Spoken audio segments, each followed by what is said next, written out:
দলের কর্মী সভায় পরপর অনুপস্থিত কামারহাটি পুরসভার কাউন্সিলরেরা, আবার কেউ কেউ সভার মধ্যেই উঠে বাইরে বেরিয়ে গিয়েছেন। এই বিষয়টি পর্যবেক্ষণ করে ওই কাউন্সিলরদের উদ্দেশ্যে তোপ দাগলেন কামারহাটির তৃণমূল বিধায়ক মদন মিত্র।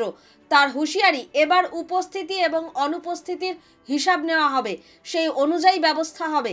তবে এজন্য অভিযুক্ত কাউন্সিলরদের কেউ কেউ তার বিরুদ্ধে অভিযোগও করতে পারেন বলে মন্তব্য মদনের। বৃহস্পতিবার কামারহাটির নজরুল মঞ্চে তৃণমূলের কর্মী সভায় মদন ছাড়াও ছিলেন পার্থ ভৌমিক, সৌগত রায়, নির্মল ঘোষ, সায়ন্তিকা বন্দ্যোপাধ্যায়রা।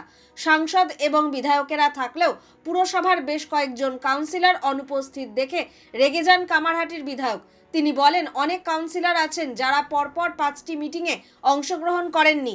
কি ভাবছেন হরিদাস পাল? এখনই যদি গা থেকে তৃণমূলের জামাটা খুলে নেওয়া হয় এবং কাউন্সিলর পদটা সরিয়ে দেওয়া হয়, তাহলে পাড়ার কুত্তাটাও পায়ে কামড়ে দেবে। তৃণমূল বিধায়কের এই অভিযোগ। ওই সভায় উপস্থিত 40% লোকজন তৃণমূল সরকারের দেওয়া চাকরি করছেন, তারপরেও তারা দলীয় সভায় থাকেন না। তিনি বলেন, এরপর কামারহাটিতে একদিন মিটিং ডাকতে বলবো, কারা মিটিংয়ে আসবেন না তার প্রতিযোগিতা করার জন্য।